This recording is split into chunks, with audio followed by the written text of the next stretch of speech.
Hello नमस्कार दोस्तों। प्रातःकाल ज्ञान में आपका स्वागत है। तो दोस्तों आज बात करेंगे भ्रष्टाचार के ऊपर कि भ्रष्टाचार को कैसे कम किया जा सकता है या ख़त्म भी किया जा सकता है। तो आप लोग वीडियो पे बने रहिए। तो चलिए शुरू करते हैं। तो सबसे पहले जान लेते हैं कि भ्रष्टाचार होता क्या है।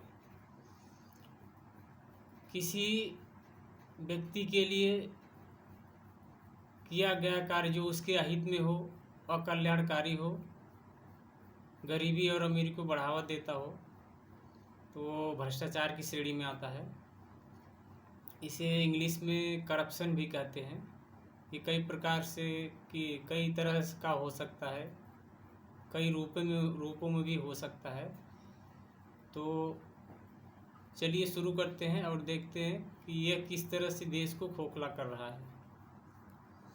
दोस्तों, भ्रष्टाचार रहने से गरीबी और अमीरी में बहुत इजाफा होता है, देश बहुत पीछे जाता है। जो अमीर बनते हैं वो अमीर ही बनते चले जाते हैं, जो गरीब रहते हैं वो गरीब ही बने हुए रहते हैं। और सबसे बड़ी बात तो जो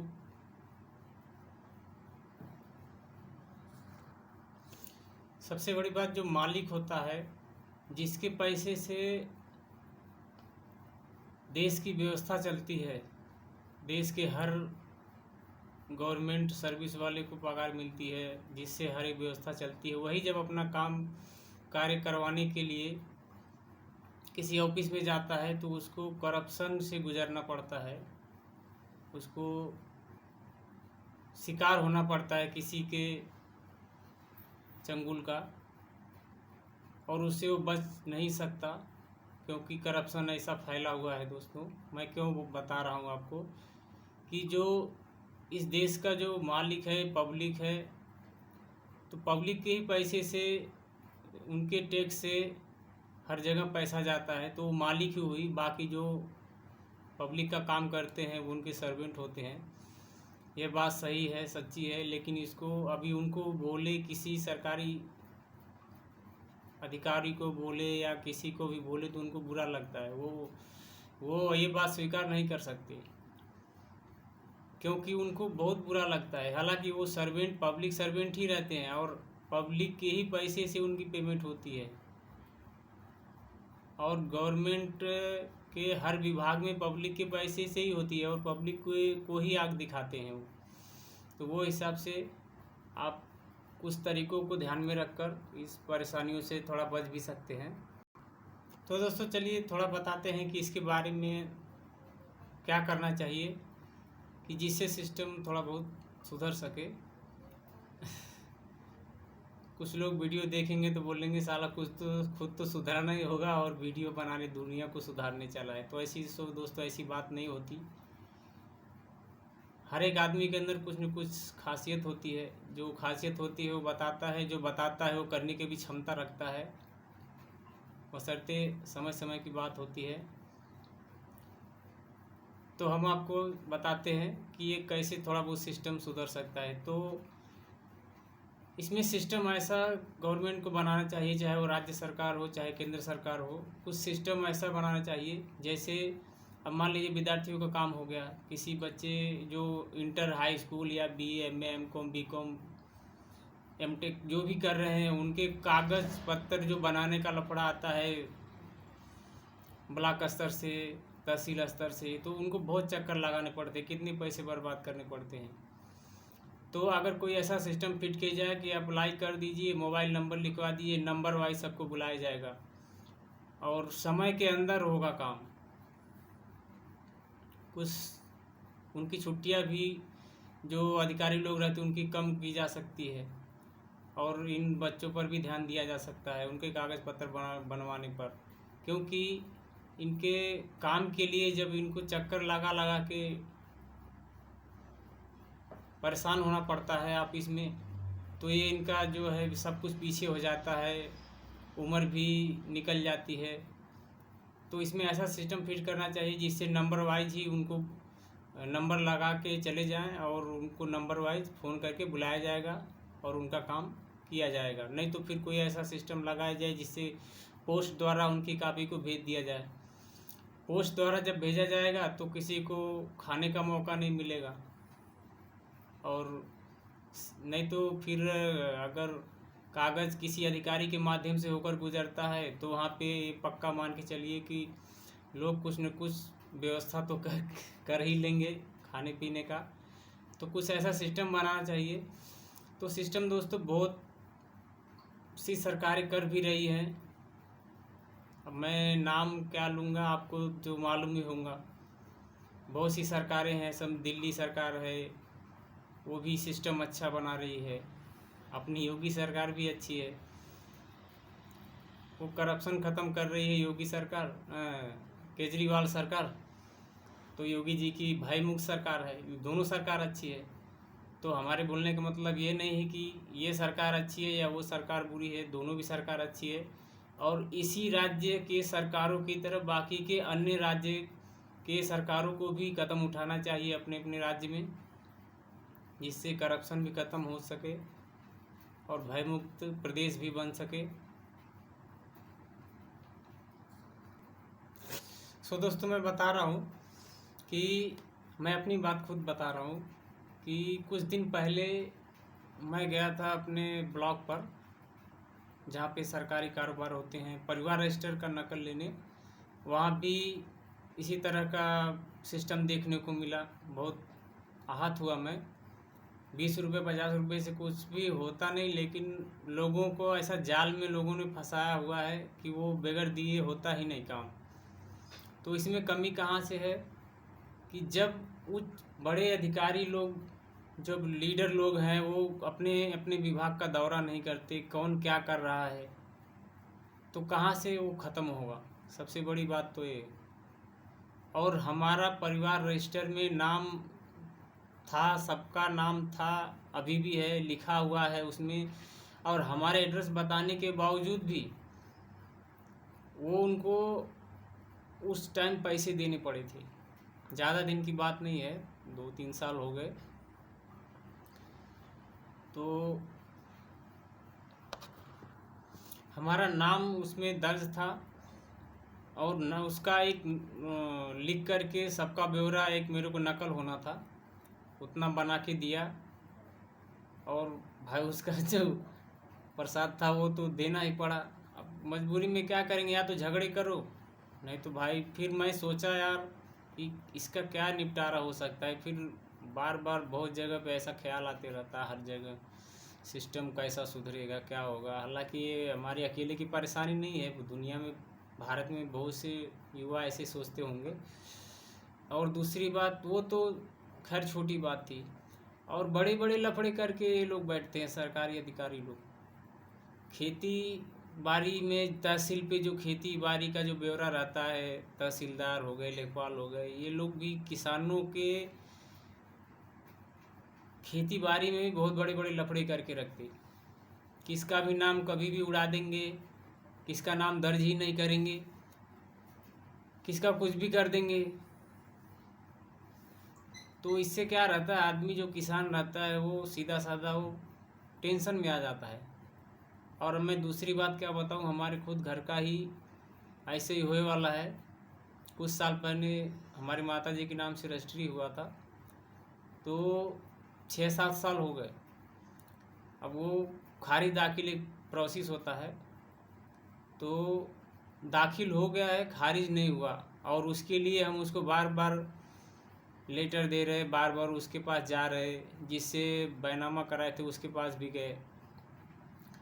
तो मिला जुला के उनके कहने का मतलब है कि आप मोटी रकम दो तब आपका काम होगा। तो इस तरह से सिस्टम सब गड़बड़ होते जा रहा। दूसरी, बिजली विभाग वाले भी ऐसे कर रहे। हमारे गांव में 200 लोगों का उन लोगों ने एक एक नाम पे 2-2 मीटर बना के, एक ही मीटर, एक ही है, नाम भी एक ही है, खाते 2-2 चल रहे, 2-2 बिल आ रहे एक ही नाम पे। तो ये करप्शन उन लोगों ने बनाया।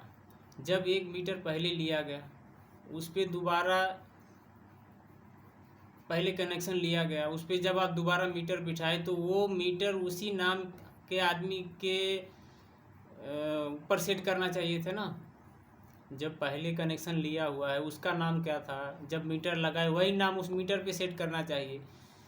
तो वो नाम कनेक्शन वो छोड़ दिए, दूसरा मीटर जब मीटर लगाए तब वो उस पर भी अलग खाता बना दिए। वो दो दो खाते हो गए, दो दो बिल आ रहे हमारे पास। दूसरे की बात छोड़, हमारे घर का खुद हुआ है, लाइव सबूत भी मैंने रखा हुआ है। किसको जिसको भरोसा नहीं होगा, जो सोच रहा होगा कि ये वीडियो गलत बना रहा, तो आ करके या कोई भी संपर्क करके हमसे बात कर सकता है। मेरे पास लाइव सबूत है। तो दोस्तों, इन सब चीज़ों से निपटने के लिए अपने को पहली बात तो जहाँ भी कंप्लेन करना है उसका फ़ोटोकॉपी, टाइम, डेट सब कुछ अपने पास हमेशा सबूत के तौर पर रखिए। और तहसील दिवस पे भी जाइए, और जो बैठक होती है जहाँ सुनने और बोलने का मौका मिलता है वहाँ भी जाइए। हर जगह कंप्लेन करिए, करते ही रहिए। वकील से भी राय मशवरा लीजिए, पत्रकार को भी साथ में रखिए, निस्तारण कोई न कोई ज़रूर मिलेगा। तो दोस्तों, सबसे बड़ी खास बात तो ये है कि इन विभागों में क्या रहता, छोटे से बड़े लोग जो भी रहते हैं सबके सब मिले हुए रहते हैं। अभी बिजली विभाग में देखिए, हमारे गांव में या हमारे घर का भी ऐसे ही हुआ है। दो दो मीटर में दो दो बिल आ रहे हैं, आपको बताया मैंने। तो वो बिल कम करवाने के लिए जब आदमी वो दो एक तो बिल भरते रहता है, दूसरा आता है तो दूसरा कैसे भरेगा, वो कितना पैसा रहेगा उसके पास। तो वो कहीं भी जाता है, लोगों से राय लेता है, जन सेवा पर जाता है या और लोगों बिजली विभाग के दूसरे अधिकारी के पास जाता है। तो वो लोग क्या बोलते कि हम तुम्हारा कम करवा देंगे। अगर 50,000 का बिल है तो तुमने 30,000 देना, 20,000 देना या 35,000 40 देना, मैं इतना कम करवा दूंगा। अगर बिल में घपला नहीं रहता तो कम कैसे हो जाता। दूसरे लोग बोलते हैं जो जिनकी कोई सरकारी अधिकारी नहीं है उसमें। आखिर ये लोग मिलजुल के अंदर से कुछ न कुछ करते नहीं तो कैसे कम होने का चांस ही नहीं रहता था वो। और हमारे गांव में 200 लोगों का ऐसे उल्टा सीधा काम किया गया। 200 लोग एक ही नाम पे दो दो बिल भेज रहे। वो 200 तो हमारे घर के हमारे जो पिताजी हैं वो भी हमारा भी कंप्लेन लेके गए थे अलग से। तो अधिकारी ने बोला कि 200 लोगों का हुआ है ऐसा, लेकिन जो कागज़ लेके गए थे कंप्लेन के लिए वो एक्सेप्ट नहीं किया वो कागज़, क्योंकि एक्सेप्ट करेंगे तो उसको जवाब देना पड़ेगा। बोला वो चाचा जी सब हो सबका ऐसा होने वाला है, हो जाएगा ठीक। अरे अपने आप थोड़ी ठीक हो जाएगा, जब कागज़ हाथ में लेगा, देखेगा, कहीं फ़ोन करके अपने बड़े अधिकारी छोटे अधिकारी से बात करेगा तब तो होगा ना, ऐसे थोड़ी होगा। तो दोस्तों, ऐसे होते हैं अपने देश के महान वीर, जिनकी गाथा हम लोग हमेशा गाते रहेंगे और समय आने पर इनको बताते रहेंगे। सो दोस्तों, इनसे निपटने के लिए अपनी पकड़ मजबूत बनानी है। पकड़ मजबूत रखें, संगठन में रहें। कोई एक ऐसा संगठन बनाए जो सामाजिक सुरक्षा के हित में कार्य करता हो, या किसी संस्था से जुड़े जिससे उस करप्शन को भी कम किया जा सके, सामाजिक सुरक्षा के हित से काम करे। 10 आदमी, एक आदमी, 2 आदमी से कुछ नहीं होगा, लेकिन जहाँ 100 200 50 आदमी, 100 200 500 1000 2000 आदमी खड़े हो जाएंगे, वहाँ पे उनको कुछ न कुछ करना ही पड़ेगा, कुछ न कुछ जवाब देना ही पड़ेगा। तो जागरूक रहें, संगठन में रहें। और दोस्तों, सबसे मज़े की बात तो ये है कि इन अधिकारियों की पगार भी बहुत कम है। हाँ, बहुत कम पगार है इनकी। इनका खर्चा चलना मुश्किल हो जाता है। एक प्राइवेट आदमी जितना काम करता है 10,000 12,000 रुपये महीना, इनसे उससे 5 गुना 6 गुना पगार रहती ज़्यादा इनकी, तो भी इनको कम पड़ता है। तो गवर्नमेंट अगर कुछ ऐसा सिस्टम निकाले कि अगर इनकी पगार न बढ़ाई जाए तो लाइन पे ये लोग आ सकते हैं, लेकिन पगार नहीं बढ़ाई जाएगी तो अनशन पे बैठेंगे, या कम की जाएगी तो तुरंत अनशन पे बैठेंगे, तो वो भी अच्छा नहीं रहेगा। लेकिन इसमें कुछ सोच समझ के कोई कदम उठाया जाना चाहिए, क्योंकि जितना एक मजदूर कमाता है उसका 5-5 6-6 गुना कमाते हैं लोग, तो भी कम पड़ता है इन लोगों को। और वो तो छोड़ो, बदतमीजी से बात करना, किसी से किसी भी अदब से पेश न आना, ये कौन सा तरीका है? जिसके पैसे से तुम कुर्सी पर बैठे हो उसी को आंख दिखा रहे हो। अरे थोड़ा तमीज़ सीखो, तुम लोग क्या कर रहे हो। सो दोस्तों, ऐसी बातें देख करके सुन करके तो दिमाग तो किसी का भी खराब हो जाएगा, चाहे वो कौन सी भी जगह हो, कोई भी स्थान हो, तो ऐसे हरकतें करते हैं लोग। तो हम आशा करेंगे कि आप हमारी कही हुई बातों का थोड़ा बहुत अनुसरण करेंगे। और भ्रष्टाचार को दोस्तों सबसे बड़ी बात ख़त्म करने की एक ही उपाय, सबसे बहुत कारगर उपाय है कि हम जो अपना वोटिंग करते हैं, जो चुनाव करते हैं, कोई अच्छी सी पार्टी का चुनाव करें, चाहे वो कौन सी भी पार्टी हो जो अच्छा काम कर रही हो भ्रष्टाचार के मामले में, युवाओं के मामले में, शिक्षा स्वास्थ्य के मामले में। वैसे लोगों का चयन करना चाहिए भ्रष्टाचार को ख़त्म करने के मामले में। सबसे बड़ी बात तो अधिकारियों को अपने अपने, कोई भी गवर्नमेंट हो गई हो, सब अधिकारी अगर अपने अपने क्षेत्र में, स्वास्थ्य मंत्री हो गया या ऊर्जा मंत्री हो गया या किसी भी प्रकार का मंत्री जो कैबिनेट में रहते या स्वतंत्र प्रभार में, वो अपने अपने विभाग का दौरा करें हर एक चीज़, या शिक्षा मंत्री हो गए, हर एक अपने अपने विभाग का अगर दौरा करें तो अधिकारियों में डर रहेगी, काम भी फास्ट होगा, करप्शन भी नहीं रहेगा, लोगों से मिलना जुलना जारी रखें, तो हर एक चीज़ समय से हो सकता है। लेकिन वो करना नहीं चाहते, वो जो लीडर लोग हैं, कुछ लोग हैं, वो करना नहीं चाहते, क्योंकि अधिकारियों की जगह पे उनके नात रिश्तेदार, जीजा भनोई साले, यही लोग बैठे हुए हैं, तो उनको हटाएंगे तो कैसे हटाएंगे? सबसे बड़ी बात तो ये है, कोई जीजा है, कोई साला है, कोई भनोई है, कोई मामा का लड़का, कोई काका का लड़का, कोई फूफा का लड़का, सब बैठे हुए हैं। अब उनको हटाएंगे तो दूसरी तरफ से चूड़ी टाइट हो जाएगी। इसलिए वो निष्पक्ष सरकार को आप चुनिए, जो अच्छा काम करता हो, जो किसी को न देखता हो कि भाई ये हमारा सगा है, संबंधी है, कौन है, क्या है। काम बाय काम, रूल बाय रूल। प्यार मोहब्बत घर पे दिखाने का, खाना घर पे आके खाने का, प्यार मोहब्बत से, लेकिन काम में काम, उसमें कोई हमदर्दी नहीं। सो दोस्तों, आशा करता हूँ कि आप आने वाले समय में कुछ अमल करेंगे और इन भ्रष्टाचारियों का मन बढ़ने से रोकेंगे। थोड़ा बहुत भी आप कोशिश करें तो हो सकता है कुछ फ़र्क पड़ जाए, और हम भी आपके साथ हैं। तो आशा करता हूँ कि ये वीडियो आपको पसंद आया होगा।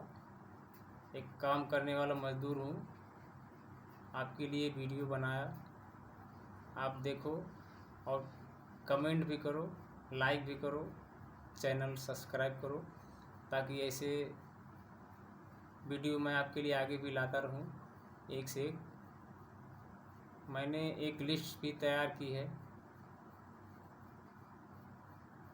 किस किस टॉपिक पे हमें वीडियो बनाना है, वो मैंने लिस्ट भी तैयार की है। एक एक लिस्ट पर समय समय पर उसको लिख करके वीडियो बनाता रहता हूँ, और ऐसे ही हमेशा लेके आता रहूँगा।